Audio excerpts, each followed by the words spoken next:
It was a quiet afternoon, the kind where the world seems to hold its breath. I sat in the living room flipping through old photo albums, reminiscing about the days gone by. The house felt emptier since my son James had moved out for college. He'd always been the light of this home, his laughter echoing through the hallways, just as I was lost in a memory of his 5th birthday. A sudden knock on the door startled me. I wasn't expecting anyone curious. I walked over and peeked through the peephole.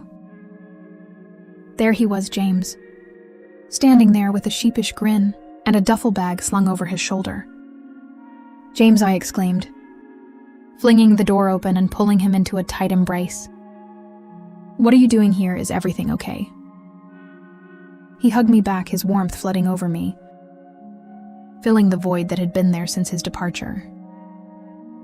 "I missed you, Mom," he said, his voice thick with emotion. "I needed a break from the city. From school, I just wanted to come home for a bit." We sat in the kitchen, the smell of freshly brewed coffee wafting around us. James looked different, older. More mature, there was a certain weight in his eyes, one that hadn't been there before. He was still my son, but life had begun to shape him in ways I hadn't anticipated. As we talked, I noticed how he avoided certain topics, skimming over details about school and friends. I didn't push, figuring he'd share when he was ready. Instead, I focused on making his return feel like a homecoming, planning his favorite meals and ensuring he had everything he needed to feel comfortable. Later that evening, as we sat in the living room, the fire crackling softly, James suddenly asked, "Mom, do you remember how you used to help me with my homework? You always had a way of making the hardest problems seem easy." I smiled, nodding. "Of course I remember. Those were some of the best times." He leaned back, a playful glint in his eye. "I could use some of that help again, but maybe not with homework this time."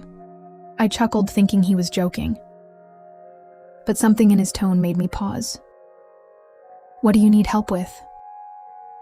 James hesitated, his gaze dropping to the floor. I've been feeling lost lately, unsure about what I want in life. I was hoping that maybe being back here with you could help me find some clarity." His vulnerability caught me off guard, and I felt a pain of guilt for not noticing sooner. "James, you're always welcome here. We'll figure this out together, okay?" He nodded, a small smile tugging at the corners of his mouth. "Thanks, Mom. That means a lot." As the night grew deeper, a sense of comfort settled between us. Yet in the back of my mind, I couldn't shake the feeling that there was more to his return than he was letting on. The next morning, the sun streamed through the curtains, casting a golden glow over the living room. James was already awake, sitting on the couch with a mug of coffee in his hands, staring out the window. I joined him, my own cup of tea warming my hands. "You're up early," I said. Trying to gauge his mood, he turned to me, his eyes reflecting a mixture of hope and uncertainty. "I couldn't sleep much. Being back here brings up a lot of memories." I nodded, understanding exactly what he meant. "It's the same for me. This house has seen so much of our lives." James took a sip of his coffee, then set the mug down on the table. "Mom, do you remember the summer before I left for college? We spent so much time together, just you and me. It felt like everything made sense back then." "Of course I remember," I said softly, recalling the long walks, the late-night talks, and the quiet moments we shared. It had been a time when we were both transitioning, him into adulthood and me into a new phase of life, without him around. "I miss that," he admitted, his voice barely above a whisper. "I miss how simple things were." His words tugged at my heartstrings, and I reached out, placing a hand on his arm. "We can always create new memories, James." We don't have to live in the past. He smiled, but it didn't quite reach his eyes. I'd like that. Maybe we could start with another one of our long walks. Absolutely, I agreed, eager to reconnect and help him find the solace he was seeking. Later that afternoon, we set out on one of the old trails we used to frequent. The path wound through the woods, leading to a small clearing where we'd often sit and talk. The air was crisp, filled with the scent of pine and the rustle of leaves underfoot. As we walked, James opened up about his struggles. He spoke of the pressures of school, the overwhelming expectations, and the isolation he felt being away from home. I listened intently, offering support and encouragement.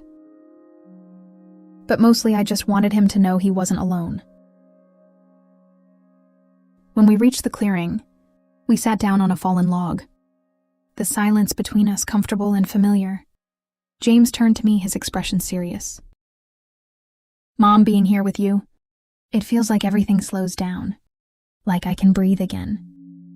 I'm glad, I said, squeezing his hand. You've always been my strength, James, and now it's my turn to be yours. He looked at me, a flicker of something unreadable in his eyes. You're more than just my strength, Mom. You've always been my guiding light. The intensity of his words lingered in the air, and for a moment I wasn't sure how to respond. But deep down, I knew we were treading into uncharted territory. One that made my heart pound with both fear and something I couldn't quite name. The days that followed were filled with small moments of reconnection. Cooking meals together, watching old movies, and sharing stories from the past. Each moment seems to bring us closer, but there was an undercurrent of tension I couldn't ignore. One evening, after a particularly hearty dinner, James suggested we play a game of cards just like we used to. We sat at the dining table, the dim light casting long shadows across the room. As we played, laughter echoed through the house, the sound filling the spaces that it felt empty for so long. Remember when I used to win all the time? James teased, his grin wide. That's because I let you, I replied, raising an eyebrow. Don't think I didn't notice your little tricks. He chuckled, shaking his head. You always caught me no matter how sneaky I tried to be. The warmth of the moment was undeniable, but it was James's next words that shifted the atmosphere. You've always been the one person who truly understands me, Mom.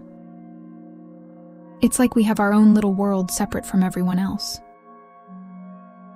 I set my cards down, feeling a sudden need to steer the conversation in a different direction. That's what family is for James. We're here to support each other.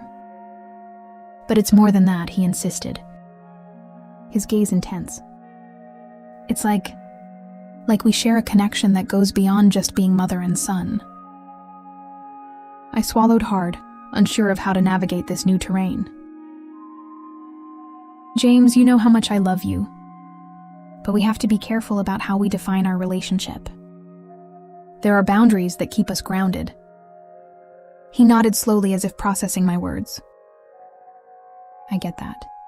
It's just that sometimes it feels like those boundaries blur, especially when I'm around you. I reached out, placing a hand over his. It's natural to feel close to the people we love, but it's important to keep things in perspective. We've shared so much, and that's a beautiful thing. But we have to honor the roles we play in each other's lives. James sighed, a hint of frustration in his voice. I know, Mom. I feel so lost sometimes. And being with you feels like the only thing that makes sense. My heart ached for him, for the confusion and pain he was experiencing. We'll work through this, James. You're not alone in this, and we'll find a way to make sense of everything together. The conversation left a heaviness in the air, one that lingered even as we cleared the table and prepared for bed. As I lay awake that night, I couldn't help but reflect on how our relationship was evolving, and the delicate balance we needed to maintain. The next morning, the air in the house felt different. heavier as if the conversation from the previous night had seeped into the walls. I knew we couldn't leave things unsaid. We needed to address the complexities of our relationship head-on. James was in the kitchen nursing a cup of coffee when I joined him. He looked up, his eyes meeting mine with a mix of apprehension and hope. "Morning," he said softly. "Morning," I replied, taking a seat across from him. "We need to talk about last night." He nodded, setting his butt down. "I know, I've been thinking about it a lot." I took a deep breath, gathering my thoughts. "James, the bond we share is special. But we need to remember who we are to each other. You're my son, and I'm your mother. That's a relationship built on love, respect, and boundaries." "I understand," he said, his voice steady but filled with emotion. "I didn't mean to make you uncomfortable. I've just been so overwhelmed, and I didn't know how to express what I was feeling." "I know," I said gently, reaching for his hand. "It's okay to feel lost and to seek comfort, but we have to channel those feelings in a way that's healthy, for both of us." James squeezed my hand, his grip firm yet reassuring. "I'll work on it, Mom. I don't want to do anything that could harm our relationship." "I appreciate that," I said, offering a small smile. "We've always been close, and we can continue to be. But we have to keep things clear." He nodded, the tension in his shoulders easing. "Maybe I should see someone, talk to a counselor or something. It might help me sort through all of this." "That's a good idea," I agreed, relieved by his willingness to seek help. "And remember, I'm always here for you. We'll get through this together." Over the next few days, the atmosphere in the house began to lighten.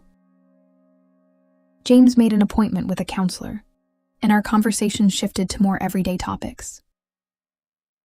His plans for the future, stories from college, and the little things that brought us joy. One evening, as we were sitting on the porch watching the sunset, James turned to me with a smile. "Thank you, Mom, for everything. For understanding and for being here." "I'll always be here, James," I said, feeling a sense of peace settle over me. "No matter what." As the sun dipped below the horizon, casting the sky in hues of orange and pink, I realized that our bond had grown stronger through the challenges we faced. It was a bond grounded in love and respect, one that would continue to guide us through whatever came next.